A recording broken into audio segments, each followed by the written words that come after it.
um, let's see. We've just learned some very interesting logarithm properties. I think I'd actually like to review a couple of those before we go any further. So we've just learned some interesting logarithm properties. Those are the 4 advanced log properties. Today, what we're going to use those for is doing, well, let's see. I talk about the algebra all the time, right? And I talk about, manipulating functions and expressions, but today we're going to be doing algebra proper, which is keeping equations balanced with exponential and log functions in them. And that's going to get us ready for applications, which is going to be our subject for next class. But like I said, before we get started, I think it would be nice if we, no, I do want that on this side, don't I? If we reviewed a little bit of yesterday's work. So probably the most down-to-earth problem type is where we were breaking up or putting together logarithms, like if I asked you for log of, I don't know, ab squared over c cubed. The goal is that eventually, if you practice enough of these in the homework or from the back of the textbook, that you will be ready to solve these in one step. But I imagine we're probably not there quite yet. So what I'm going to do is identify what's the last thing we did to put this expression together. In this case, it would probably be that fraction right there. I know the microphone is off, yeah. In this case, it would probably be that fraction right there. Lost my train of thought, thanks Google. Right, so I'm going to use a property to get rid of that fraction. Now I know that if I have a fraction inside of a logarithm, that's the same as subtraction outside the logarithm.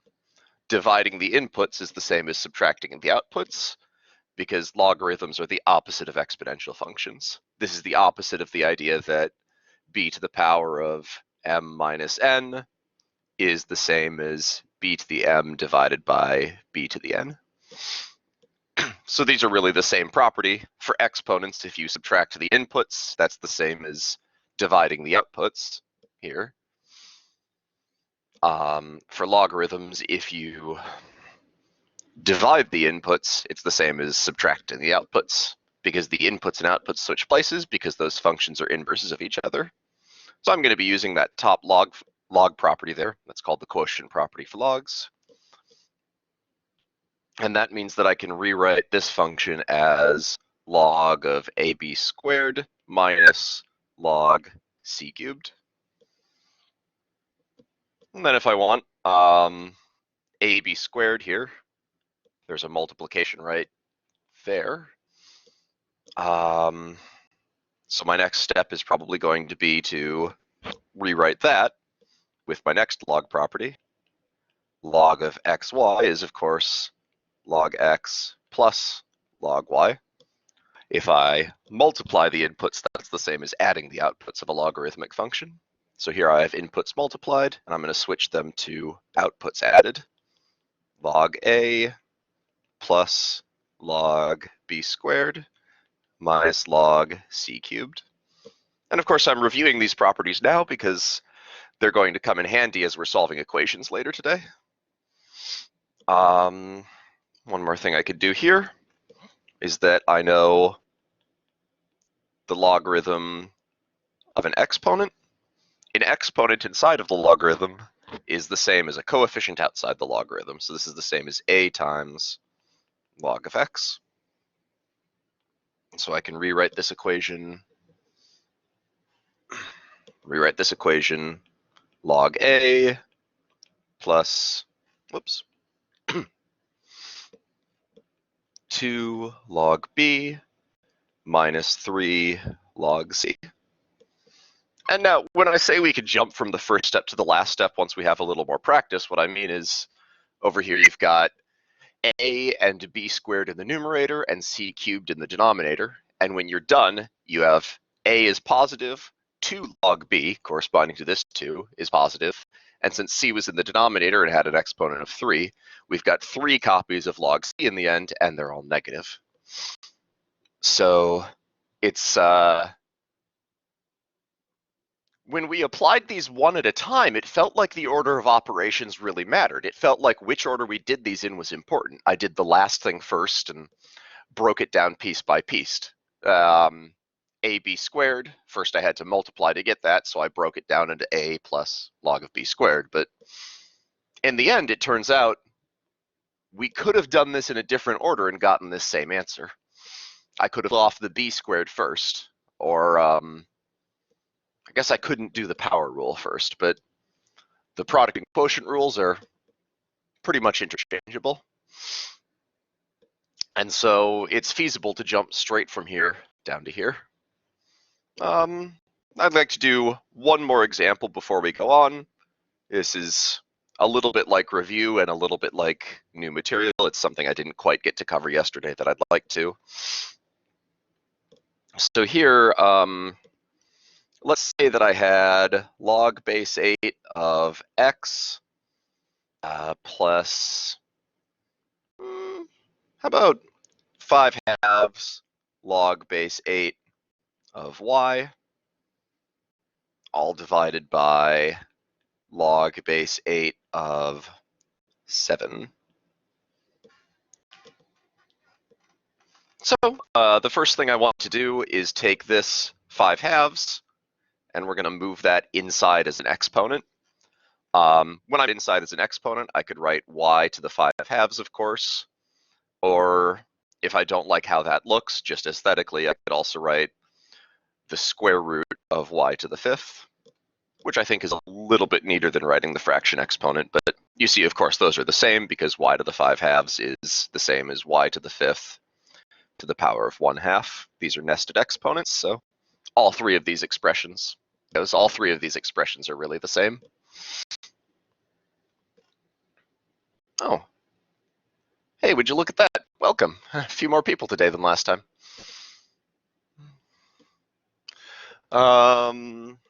So, first thing I'm going to do is, since I know that log of x to the a is the same as a times log x, I'm going to move that 5/2 inside of this logarithm.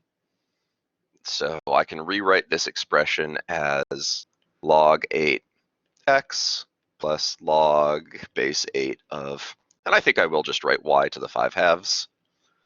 But it's nice that I have the option of any of those on the right. And this is all still divided by log base 8 of 7.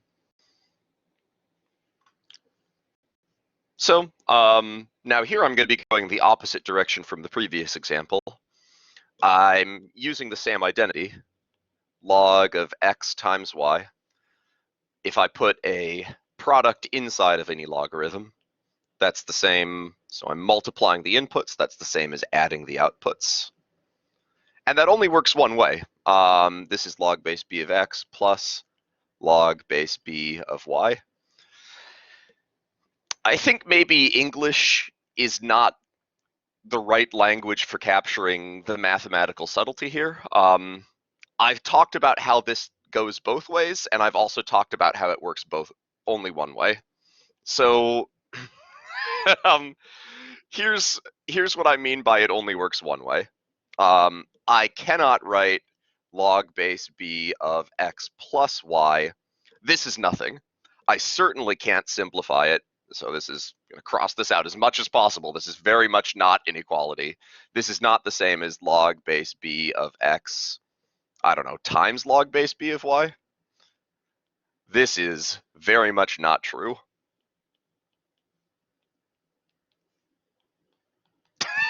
I don't know how much clearer I can make that. It's just, ooh, I very much don't want anyone to try copying that equation down. That is not correct. What is true is that b to the x plus y equals b to the x, b to the y. So for logarithms, oops, that's not the letter I wanted. For logarithms, if I multiply inputs that's the same as adding outputs. And for exponents, if I add inputs, that's the same as if I multiply outputs. So if you can remember which way the exponents go, and that's pretty easy because, you know, I have x plus y copies of b, that's the same as x copies of b multiplied by y copies of b. So if I add inputs, I multiply outputs, and of course the log is the inverse function, so it switches the inputs and outputs. If I multiply the inputs of my log, that's the same as adding the outputs of the log. So it's the same property, but backwards, like I showed you how to prove in yesterday's class.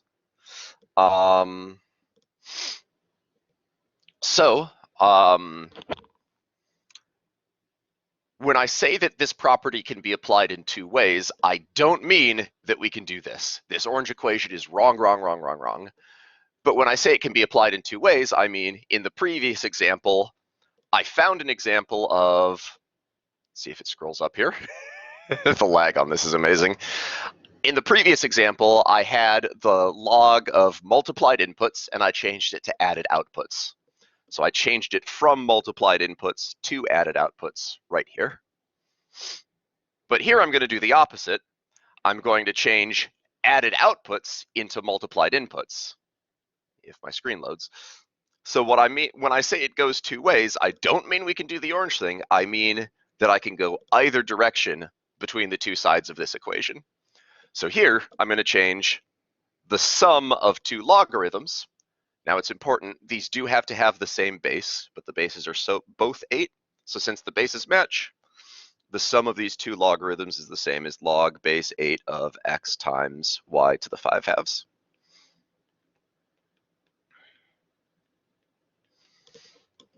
Now I'm in a little bit of a pickle.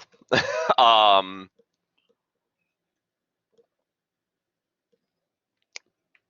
want to reflect on this orange equation one more time, because you might be tempted to say, well, I know that with logarithms, log base b of x divided by y is equal to log base b of x minus log base b of y.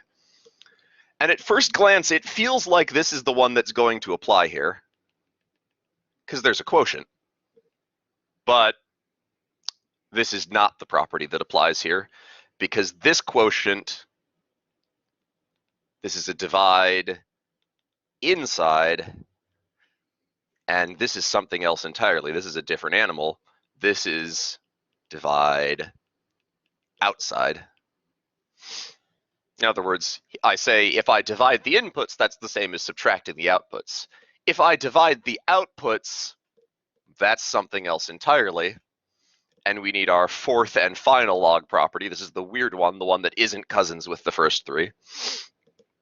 And this property is the change of base formula, which says no matter what base I start with, if I have a quotient in the same base, so log base a over log base a, and my arguments are x on top and b on the bottom, that's the same as log base b of x. Now, this is mainly used to type weird logarithms into old calculators, but it's also going to come in very handy right here, because this 8 is our a. Oh, can't write there. This 8 is our a. This 7 is our b, and this whole x times y squared is going to be our, well, in that formula down there, it looks like an x. So the a is only on the left side of this equation. That's why it's called change of base. A was the old base, but that's going to change, and b is going to be the new base. So this whole expression turns into log base 7 of x times y to the 5/2. And that last step there is, well, last semester when I gave this class, I didn't do this example and make such a big deal out of it. So last semester when I gave this class, I put this exact problem on the test and everyone missed the last step. So hopefully we can avoid a repeat of that this semester. Of course, well, things are going to be different now that this test is going to be online, but we'll worry about that later. Anyhow, that's our final answer, is a change of base substitution. Are there any questions before I go on? Because otherwise I think I've probably spent enough time on review. Neat. All right. So on to the new. This is section 6.6, and it's about equations. We're going to solve some equations to get us ready for applications next class. So this section, if you remember 2.6 and 2.7, where we did like equations with square roots, this is kind of the same format. It's like a, oh, glad you're back, Beyonce. I am recording the session, so you can catch what you missed. It's actually hilarious how good the timing is. We just finished reviewing yesterday and we're starting on new stuff, so perfect time to jump in. Let me see here. Train of thought. What is it that I was just... Well, guess I'll start a new train of thought. Let's say I have 5 to the 2x, and I'm told that that equals 5 to the 3x plus 2. Now, I think you can guess what the next step is going to be. I can write 2x equals 3x plus 2. And there's a couple of ways to justify this. There's a, in fact, there's an algebra way to justify this and a geometry way to justify this. The algebra is a boring, straightforward way to justify it, so I'll go over that first. If I take log base 5 of both sides, then log base 5 of 5 to the 2x is, of course, 2x, because what we have here is a exponential function and its corresponding inverse, the logarithmic function. So when I put 2x into one and then put that output into the other, the two functions cancel each other out. They undo each other because they're inverse functions, and we're just left with the original input. So if I take the log of 5 to the 2x, I get 2x. And if I take the log base 5 of 5 to the 3x plus 2, I just get 3x plus 2. So I can justify this by saying that 5 to the x has an inverse function, and so I can cancel that function off of both sides. Now, this can lead us down a garden path of a false analogy to a harder case that we'll do later today. So I also want to emphasize what's going on geometrically here. On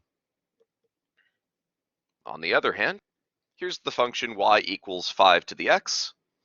And I've just said if I plug in 2x, I get some output. And that's the same output I get as if I plug in 3x plus 2.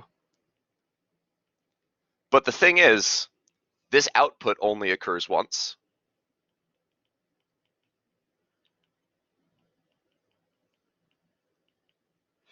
The output 5 to the 2x shows up exactly once, which is to say it shows up right here at this x value and at no other x value. So if the outputs are the same, well, if I picked a different input, like if I picked this input, I would not have the same output. So the only way to get this same output, if 5 to the 2x equals, here, let me write this in a different color. If 5 to the 2x equals 5 to the 3x plus 2, the only way for that to happen is for the inputs to also be the same. So 2x has to equal 3x plus 2. Now, the reason that works is because this function passes the horizontal line test here. When I say the output only occurs once, that's exactly the same as saying the function passes the horizontal line test, which means the function has to be one-to-one, which means the function has an inverse. And so really, the fact that I'm able to take the log of both sides is because the inverse exists, which is because the function passes the horizontal line test. On the other hand, the reason I'm able to use the horizontal line test and say the output only occurs once, so 2x must equal 3x plus 2, is because the function has an inverse. So this is the algebra way, and this is the geometry way of stating exactly the same fact.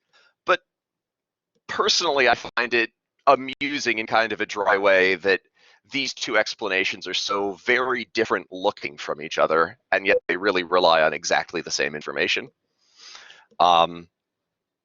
That's another thing that I would call symmetry. I know I use the word symmetry a lot, and it's not always geometric symmetry here. It's the symmetry between the geometry and the algebra. But again, symmetry like this is one of a mathematician's favorite things,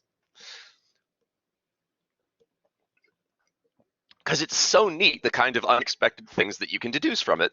In this case, we get 2x equals 3x plus 2. And of course, I spent so long on that step because the rest of the problem is real boring. We subtract 3x from both sides, negative x equals 2, x equals negative 2, we're done.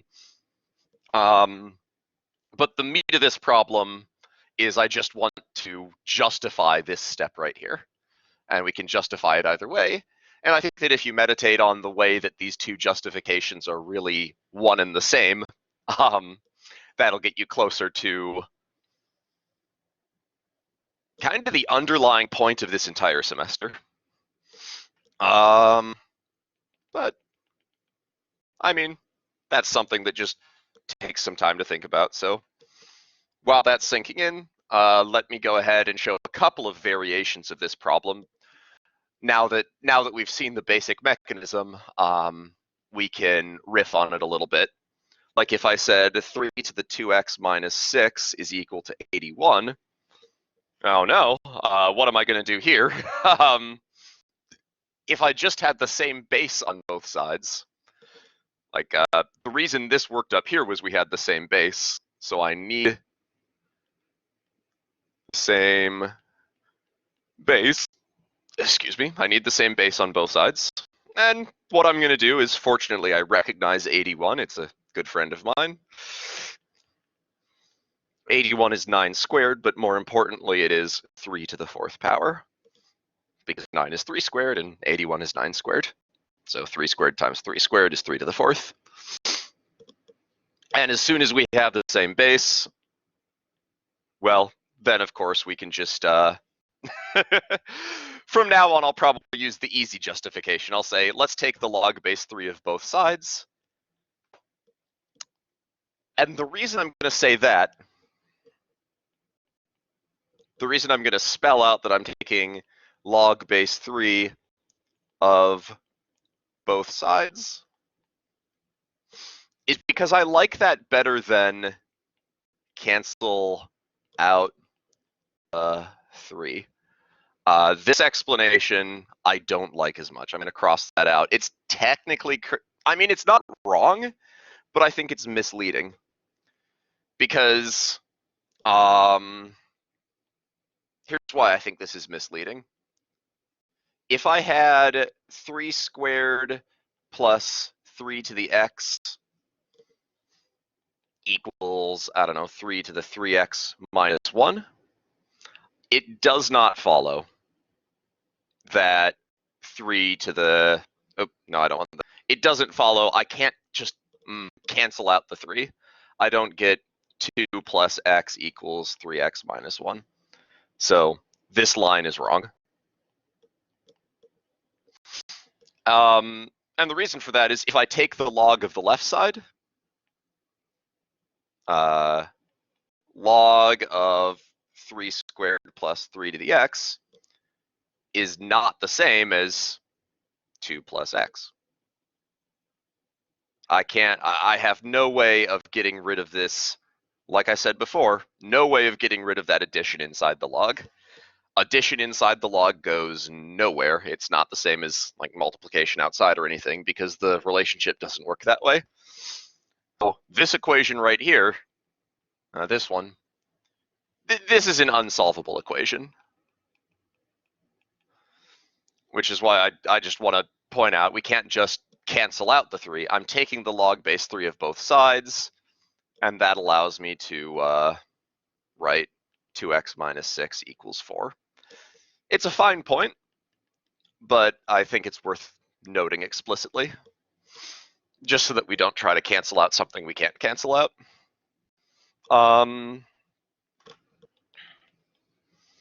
If I said, here's Here's a slight change on this orange equation. If I said 3 squared times 3 to the x equals 3 to the 3x minus 1, the first thing I'd do is use an exponent property. I know that b to the m times b to the n, well, this is m copies of b multiplied by n copies of b, so altogether it's m plus n copies of b.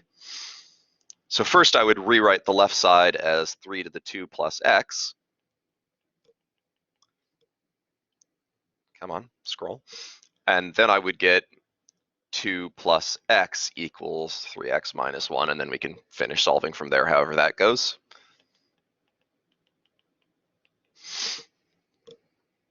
So I would use this equation to put these together, and then since each side is inside one exponent, now when I take the log of both sides, the log base 3 of both sides specifically,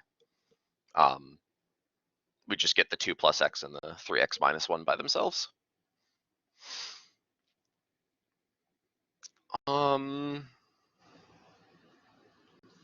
more goofy variation on this, and I don't think this is a form you'll see very often, but I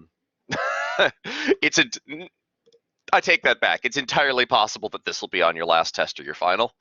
Let's say I told you that 25 to the power of 2x was equal to 125 to the power of x plus 3. Rats. This is going to be this is a little dicey. Right now, we don't have the same base. And like I said in a couple of problems ago, I'd really like to have the same base on each side because, well, otherwise I can't proceed. But what I happen to notice, the only thing that's going to save us here is that these are both powers of 5. 25 is 5 squared. 125 is 5 cubed. And that gets us a way forward with nested exponents. Using those substitutions, I can write 5 squared to the power of 2x equals 5 cubed to the power of x plus 3. When I have nested exponents, I multiply the exponents, and I'll show an extra step. 5 to the power of 2 times 2x equals 5 to the power of 3 times x plus 3. I just wanted to show that step in case anyone got confused when I said that means that 5 to the 4x equals 5 to the 3x distribute plus 9. So that's where that's coming from.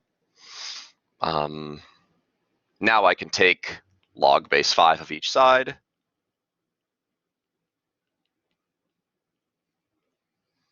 And that just leaves us with 4x equals 3x plus 9. Which if I do a little bit of rearranging gets us x equals negative 9. But the meat of this problem is now that we know that log base 5 trick, the interesting thing happened in the first step where I got the same base. Okay.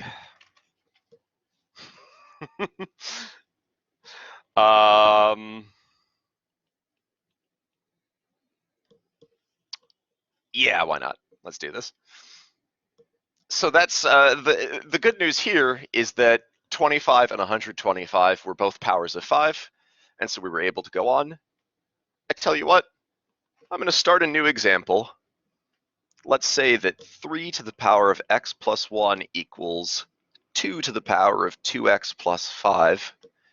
And I want you to think for a second about how you would start this problem while I go get a glass of water.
All right.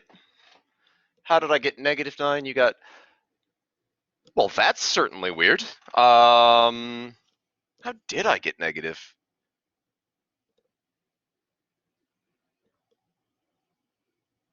Oh, huh.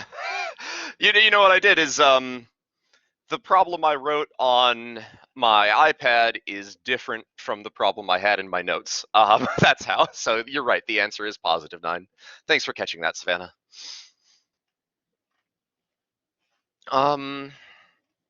Now, sadly, in this next problem, the lovely coincidence that made the previous problem solvable is missing. 3 and 2 are not both powers of the same number. I need to get the x plus 1 and the 2x plus 5, I need those out of the exponent. I know I can't do any good algebra with those if they're both stuck in the exponent.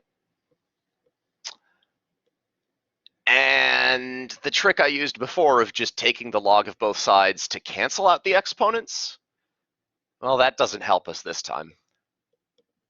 But that doesn't mean it's not helpful to take the log of both sides. Here's what I'm going to do. I'm going to take the natural log of both sides. I'm going to say the natural log of 3 to the x plus 1.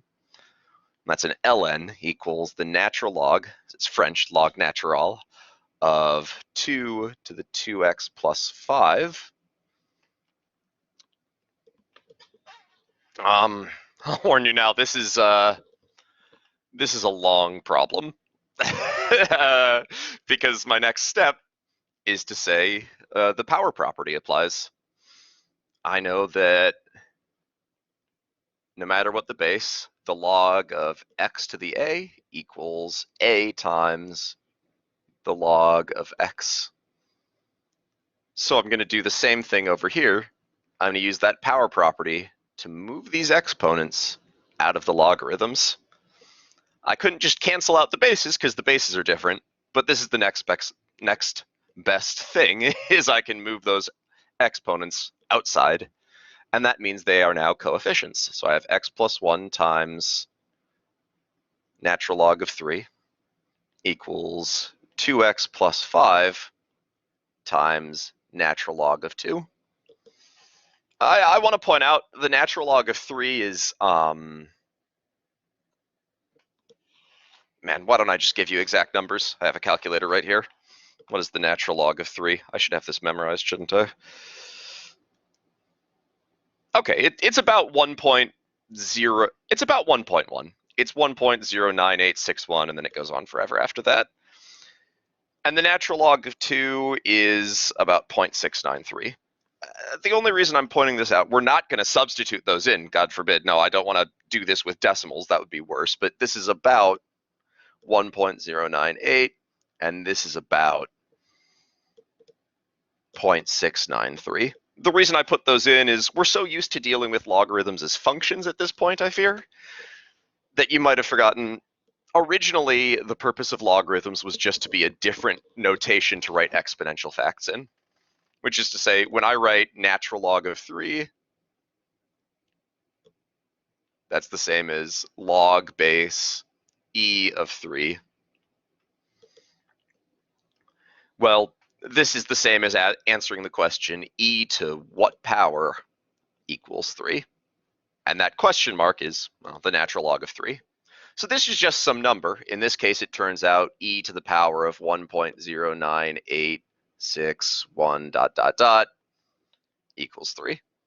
So when I write natural log of 3 over here, this is actually just some weird real number. Like, you know how I can't write square root of 2? I can write root 2, or I can write 2 to the 1/2, but I don't have a way to write it without one of those symbols. This is the same thing. I can write natural log of 3 or log base e of 3, or I can even just write this equation here and hope this question mark suffices, but I don't have a way to write this without one of these symbols. I need a symbol for the inverse of an exponential function before I can write down this number exactly, because it goes on forever without repeating. It's an irrational number. Cannot be written as a fraction. That's what irrational means. So, the point of all this is that what I'm looking at here is really just the world's ugliest linear equation. This is linear in x. I have x, well, here, let me distribute these a little and you'll see. I have the natural log of 3 times x plus the natural log of 3 equals 2 times the natural log of 2x plus 5 times the natural log of 2. So this is just a linear equation in x. These are both, if I graphed y equals one of these signs, these would both be lines. This one has a slope of log 3 and an intercept of log 3. This has a slope of 2 log 2 and an intercept of 5 log 2. Where those lines meet is going to be a really weird number. So to solve this, I'm going to gather, let's gather the x's to one side. I have log 3 x minus 2 log 2 x. So I subtracted this from both sides, and now I'm going to subtract this from both sides, subtract the log 3 from both sides, so this equals 5 log 2 minus log 3. And we're almost done. I'll factor out the x from the left and get log 3 minus 2 log 2x equals 5 log 2 minus log 3. X equals 5 log 2 minus log 3 divided by log 3 minus 2 log 2. And that happens to be the number that makes this equation work. I think that maybe this is not a very satisfying answer. One thing we could do to make this a little more satisfying is to plug it into a calculator and find out what kind of number it is, like whereabouts it is, like log 3 was 1.098 or so. We could get an approximate answer and that would make me feel a little bit better. But what would make me feel a lot better would be simplifying this exact answer. Right now it's got 4 logarithms in it, and that's too many logarithms. I don't want to write this with 4 logarithms in it. So instead, we just finished part 1 of the problem. We technically have a solution in x. It's just the least satisfying expression ever, because I cannot eyeball this. I can't even tell you if this thing is positive or negative just by looking at it. No, I can. It's positive. Negative. It's negative. See? I can't tell you. So what I'm going to do is I'm going to say natural log of 2 times 5, power property. That's log of 2 to the 5th, which is log of 32. And same down below. 2 log 2 is log 2 squared, which is log 4. So I'm going to start using my log properties to whip this into a shape I find aesthetically pleasing. We have a quote-unquote solution, but I'm going to get us a solution. So we have log 32 minus log 3 divided by log 3 minus log 4. Now I can at least tell you that this thing is negative because the numerator's positive, denominator's negative. That's an improvement. Quotient property is next. Log of b minus log of a is equal to log of b divided by a. If I subtract the outputs, that's the same as dividing the inputs. So x is, up top, I have the natural log of 32 thirds.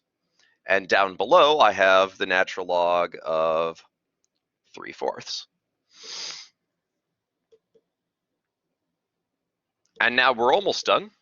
This is a well, I mean, it's not a gotcha. It showed up naturally in a problem I wanted to solve. But it feels like the universe is handing me a gotcha right here because I need to remember that division outside, it's not this property. I'm actually going to cross out that red arrow because it is not the property I underlined. Division outside is change of base. Which is to say, here I have log base e of 32 thirds, and I'm dividing by log base e. Remember, natural log is the same as log base e of 3/4. That's going to be equal to the log base 3/4 of 32 thirds. Okay, so that's going to be my final answer. x is the log base 3/4 of 32/3. And maybe even a more pleasing way to write that is x is the number where if I take 3/4, so 0.75, if I take that to the power of x, I'm going to get 32/3, which is about 10.6 repeating. So x is whatever number I have to raise 3/4 up to get 10.6 repeating. The same number that solves the equation. There we go.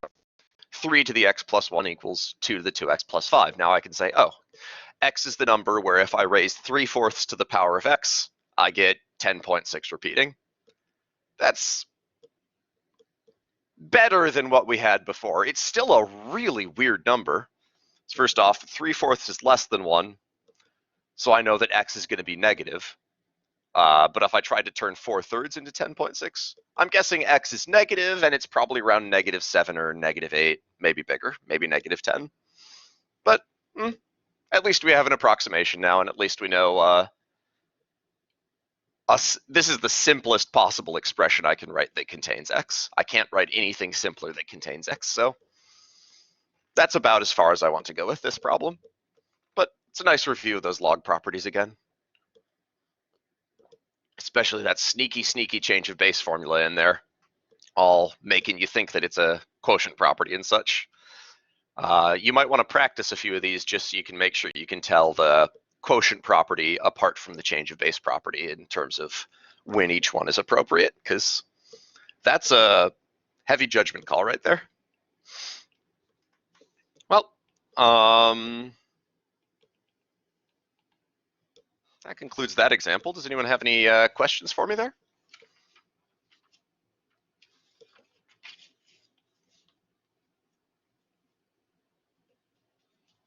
All right. Let's see.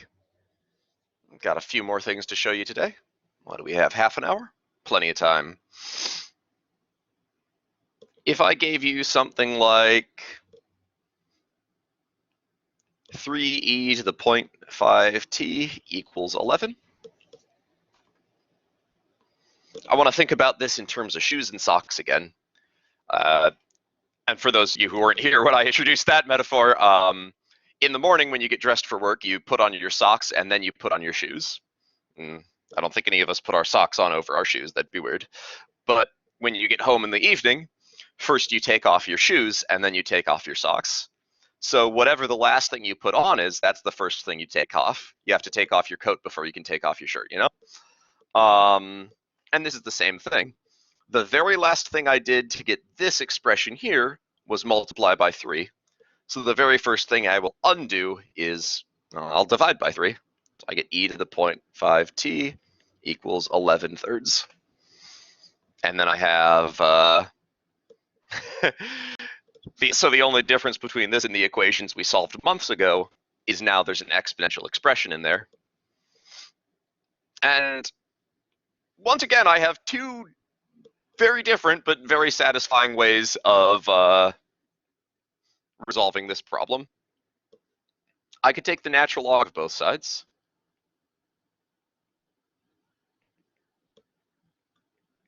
Like so. And then I can argue that since the natural log and e to the x are natural enemies, they're inverse functions. When I put this 0.5t into the inside function, and then I put that output into the natural log, which is the inverse function, well, I'm just going to get the original input back because those two functions undo each other. So then I'll be left with 0.5t equals natural log of 11/3. So one answer is ln of both sides. Now I'm going to end up with this same step, the line I wrote in black down there. That's going to be what I end up from the other method here, but I have a different way to conceptualize it, and I want you to think about why these two concepts lead to the same concrete answer. Instead, I could say, rewrite in log form. Because you remember, when I say rewrite in log form, all I mean is if I write b to the x equals y, I can also say log base b of y equals x. These are two ways to write the same expression. This was our very first conception of a logarithm, was that it was just another way to write the exponential fact, and the idea that the input and output switched places, so these are really inverse functions, that all came much later. At first, it was just a new note for these expressions so that x could be isolated. And when we think of it that way, my b is e, so I will write log base e. My old argument was 0.5t, and my old answer was 11/3. Those are going to switch places now. And so the 0.5t goes on the isolated side by itself. So I've just performed this green transformation here, and well, would you look at that? Log base e is another way of writing natural log, so if I switch the left and the right side around, I get 0.5t equals natural log base e, of 11/3. So rewriting in log form is the same as taking the log of both sides. Keep that on the back burner. Think about that again at some point and see if you can work out why those always do the same thing. I think that's a nice puzzle to solve to kind of get at some of the heart of how logarithms work. Either way, we've untied our shoelaces, we've taken off our shoes, and now it's finally time to take off our socks. To get rid of this 0.5, I could say divide by 0.5, but that's not really satisfying. Divide by 0.5 is the same operation as multiplying by 2, and I like that a lot better. I'm going to multiply both sides by 2, and I get 0.5 times 2 is, of course, 1, so t is alone over here. And then this is 2 natural log 11/3. Now I can leave the answer in that form, but depending on my purposes, if I want to expand this logarithm as much as possible, I could write 2 log 11 minus 2 log 3, and that would be correct. Or if I want to contract this logarithm as much as possible, I could write natural log of, and bring the 2 inside as an exponent. So this would be 11/3 squared, which is the delightful number 121/9. So all 4 of these expressions I've written here are equivalent. You're welcome on a test to just leave it in this form. I don't really care that you go any further, but depending on your purposes, if you had another step of this problem to work, you might prefer one of these 2 forms. We have plenty of options now that we know our advanced log properties. Yeah, the advanced log properties, it's like going from survival to creative with logarithms. Now we can make logarithms do basically anything we want them to at this point. We can use them to multiply big numbers like Napier, or we can do all kinds of crazy algebra like I did a little while ago and find some number that satisfies an equation that should have been unsolvable. Well, x is just the number that if you raise 3/4 to that power, you get 32/3. What can I say? That's a number. That's about as much as I can say for it. It's a number, but I put this last example in here, both because I thought this was cool and just because this kind of socks and shoes process is going to show up a lot in applications. And it's the same thing if we had a logarithm, same kind of socks and shoes deal. Oh, I'm running out of time for log equations.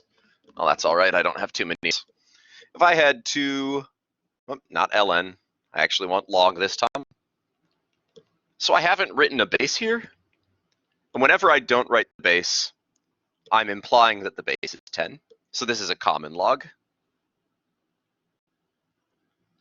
When I don't write the base, secretly that means the base is 10. So we'll just keep that in mind for later. Now, I have 2 options here. I could take this 2 and move it inside as an exponent to get log base 10 of x plus 1 squared equals 10. If I do that, the final step of this equation is going to be completely wild. It's going to be a real pain. So instead, I'm just going to divide by the 2. You will get the right answer if you do what I initially suggested. It's just going to be a lot more difficult. So instead, I'll prefer to divide by 2, put anything more complicated in the logarithm. The log of x plus 1 equals 5. I am going to write the 10 here.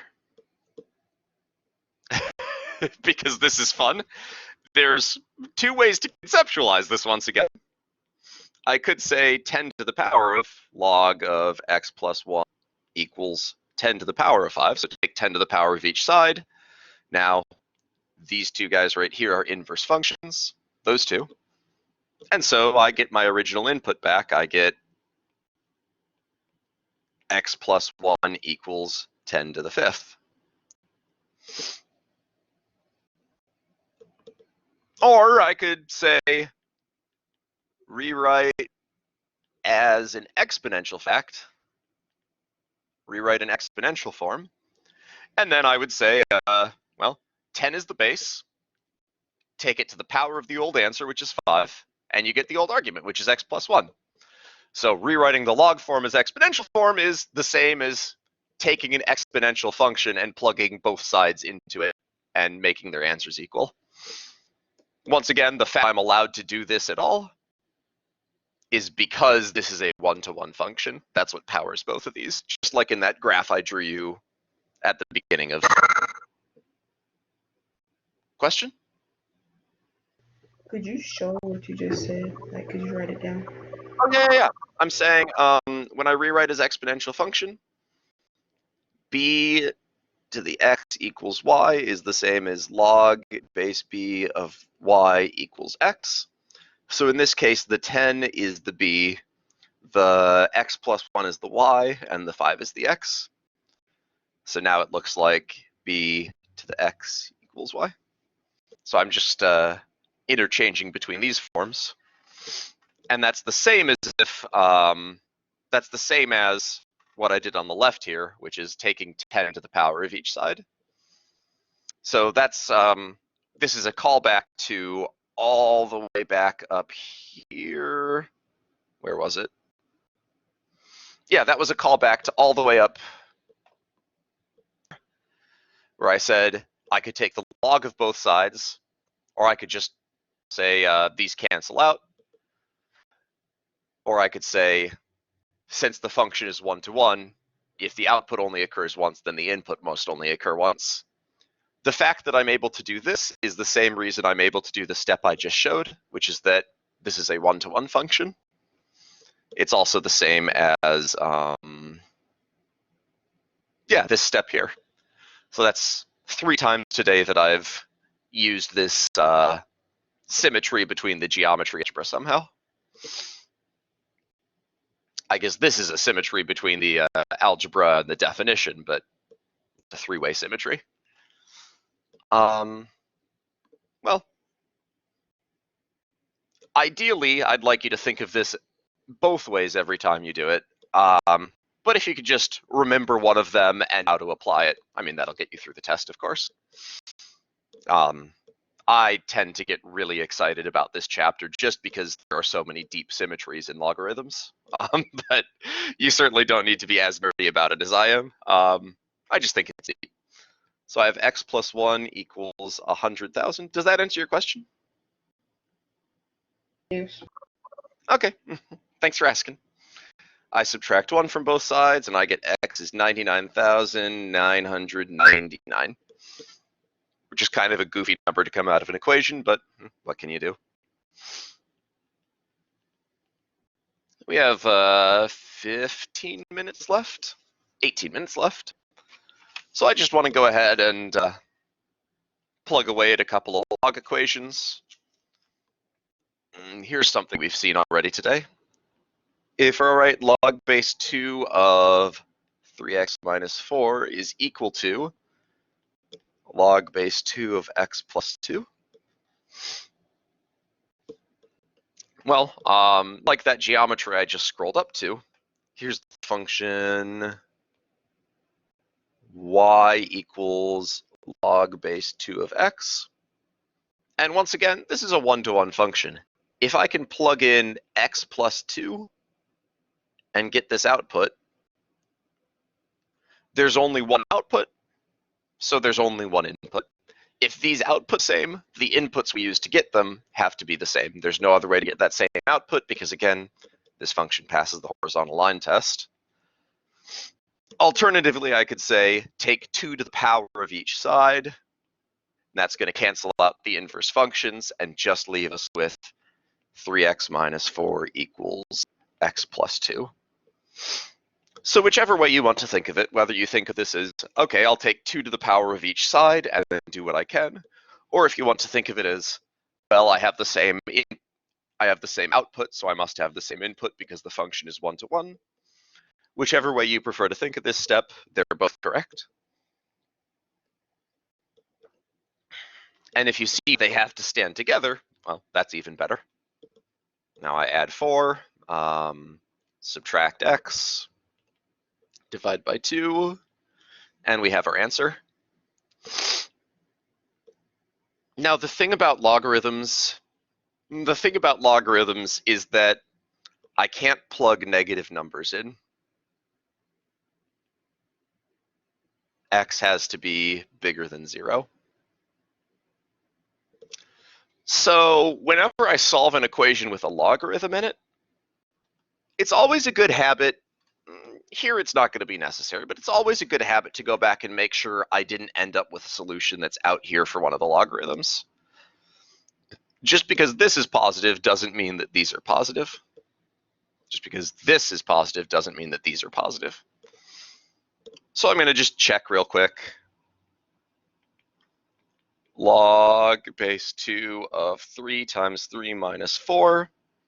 That's equal to log base 2 of 5. And log base 2 of right-hand side now, 3 plus 2. Well, that's log base 2 of 5. Okay. And these are equal. They're the same expression, so this answer really does check out. But I just wanted to make sure that these were not negative. I wanted to make sure I wasn't plugging a negative number into the logarithm because that would not be any good. But we're fine. So don't have to worry too much about that. Not this time. Now, in this next example, we'll have something to think about there. Oh, this example is great.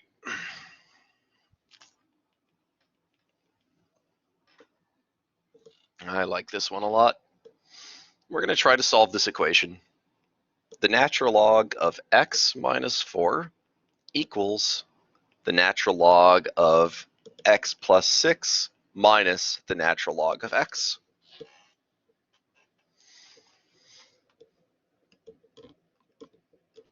Now I know what you might be thinking. I want to point out I can't just cancel out the logarithms here because the difference of two logarithms, the right-hand side here is not a one-to-one function. If you actually graph y equals log x plus 6 minus log x, you're going to get a function that curves back on itself. So it's not enough to just claim that since the outputs are the same, the inputs are the same, because these are two different functions here. On the left we have a single log, and on the right we have two logarithms. They're not even the same function, so I can't use that argument from before. And take a look. If I try to cancel out the logs by taking e to the power of both sides, on the left side we get exactly what we wanted. We get x minus 4. But on the right side, I have e to the power of a difference, and then I'd have to use exponent properties to try to simplify that, and it would turn into a whole big thing. And there's a couple of ways to resolve this.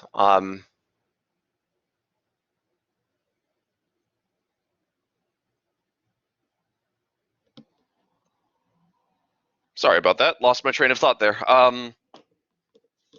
There's a couple of ways to resolve this. I think the one I'm going to go with is I'm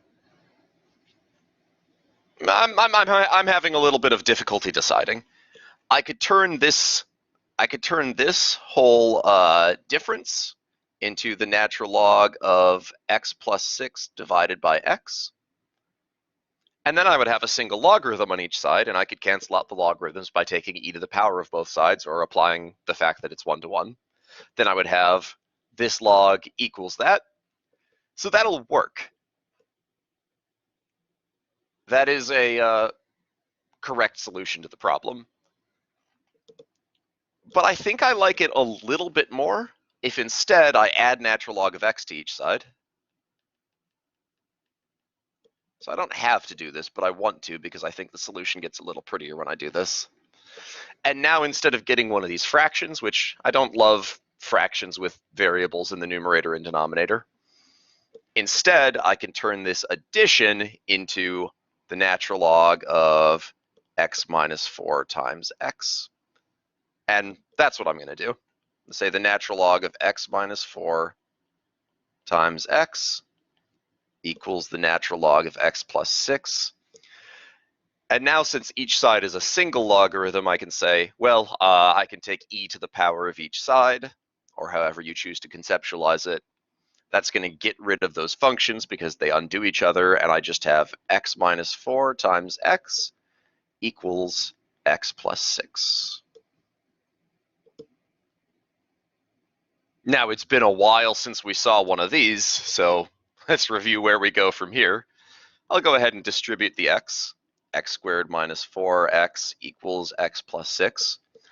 And you see how this is completely different than what you would have gotten if you just crossed out all the logs and wrote x minus 4 equals x plus 6 minus x. That would say that x equals 10, and that's very much not the solution. If you think you can do something like that, don't. But if you do, well, at least when you check it, you'll see that it doesn't work. The log of 10 minus 4 is not the same as the log of 10 plus 6 minus the log of 10. Not at all, not even a little. But down here, when I respected the property of logs that subtraction outside is the same as division inside, or equivalently, addition outside is multiplication inside, now I've got an expression that's true for x down here. This is a quadratic equation, so I'm going to move everything to one side so that the other side is 0. I'll subtract the x squared minus 5x now, and I'll also subtract the 6. Been a long time since we did one of these, huh? All I need to do here is factor. So I need two numbers that multiply to -6 and add up to -5. And I suppose those would be x plus 1 and x minus 6. So x equals -1 or x equals 6. Which should be the end of it, but it is not the end of it, because the original equation was up at the top of the screen here. I need to check my work. I'm just going to do it on the side here so we still have all this in one view. If I plug in x equals 6, I get natural log of 6 minus 4 on the left, and natural log of 6 plus 6 minus natural log of 6. So this is saying natural log of 2 is natural log of 12 minus natural log of 6, which is a weird looking expression, but it's true because the natural log of 12 minus the natural log of 6 is equal to the natural log of 12 divided by 6. So everything checks out here. 6 is a real solution. Well, they're both real numbers, but 6 is a true solution. We're about to see, though, that -1 is extraneous. If I try plugging in -1, I get the natural log of -1 minus 4 equals the natural log of -1 plus 6 minus the natural log of -1. And that's saying the natural log of -5 equals the natural log of 5 minus the natural log of -1. And you might be saying, well, what's the problem? 5 divided by -1 equals -5, now doesn't it? And it's true, 5 divided by -1 does equal -5, but the natural log of -5 does not exist because natural log is only defined for positive numbers. I can't take the natural log of -5. I can't even plug it into the curve. So this is an extraneous solution, which is to say it solves this quadratic we ended up with, but it doesn't solve the equation we started with. These things happen sometimes. That's why we check our solutions. And now we know that 6 is the only solution. If I graph this original problem, this function curves back on itself. And so that's why we get a -1 and a 6. But this function doesn't curve back on itself. It only touches at the 6. Well, anyhow, that's how that problem goes. So that's why we always want to be careful and check our solutions at the end of log equations, because, well, otherwise something awful could happen.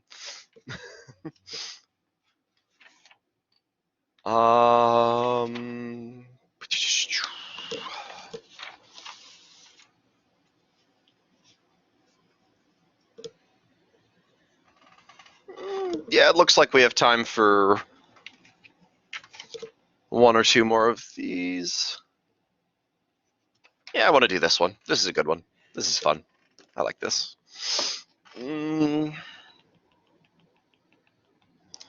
Let's say that I know that log base 2 of x is equal to 3 minus log base 2 of x minus 2.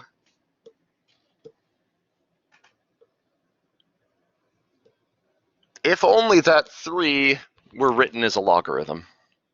See, right now, I definitely, if I take 2 to the power of each side, hey, that might actually work. Let's do that. I'm going to take 2 to the power of each side. It's not what my notes say, but now that I look at it, this might be a better solution. If this doesn't work, though, I'm sorry.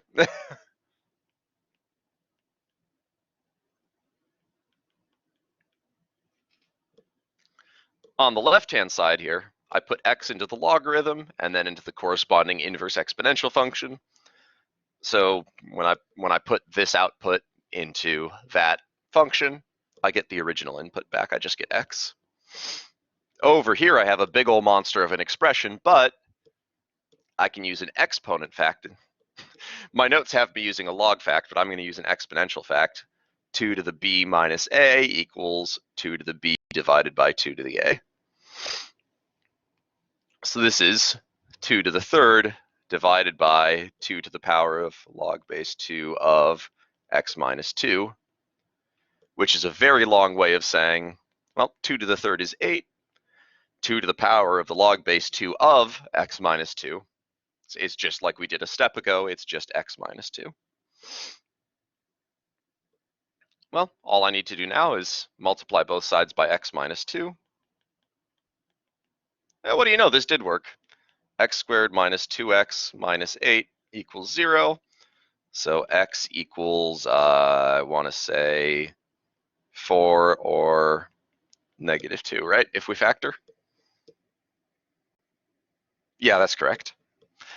Cool. So we have our solutions. Of course, I should go back up and check now. And again, we're going to see this happen. If I write log base 2 of 4 equals 3 minus log base 2 of 4 minus 2, that's true. Log base 2 of 4 is 2, and that really is 3 minus 1. So 4 works. But -2, I'd be writing log base 2 of -2. Already, that's a big nope. 3 minus log base 2 of -2 minus 2. Second big nope. Neither of these exist. So -2 is an extraneous solution. And that's how that's done.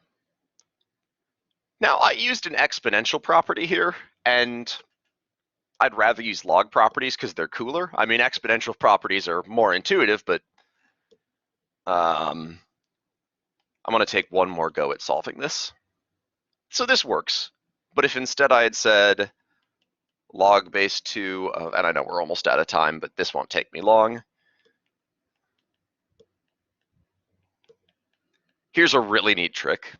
This 3, if only it were a log base 2, then I could use the quotient property to put this subtraction sign together and have single logs on each side. And this would be a slightly neater solution than what I put up above. But 3 is a log base 2. 3 is log base 2 of 8. See, log base 2 of 8 is 3 because 2 to the third power equals 8. Well, as soon as I have that, that gets me that log base 2 of x is equal to log base 2 of 8 divided by x minus 2, which leaves us with this same expression, x equals 8 over x minus 2, and then the rest of the solution is the same. So when I say that the log properties and the exponential properties are two sides of the same coin, I'm not just speaking figuratively. I mean, you could use either one in any of these problems. There's always a clever way to use one or the other. I just think that's neat. Well, we're out of time for today, but that's exponential equations. When we come back next class on Thursday, we're going to see just a big smorgasbord of real-world problems that we can solve. Questions, Savannah? How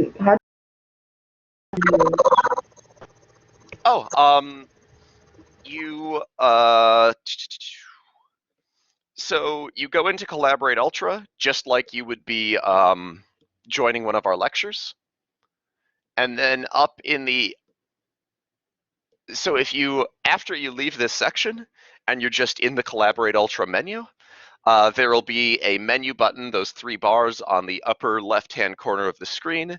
And if you click that, one of the drop-down options is recordings. It doesn't show it while you're in the session, but when you're out of the session, it will show it. Okay, thank you. No problem. Thanks for showing up. Any other questions before I take off? All right. I have office hours at 12 o'clock today, and so I will wake up again at 11:30. Good night.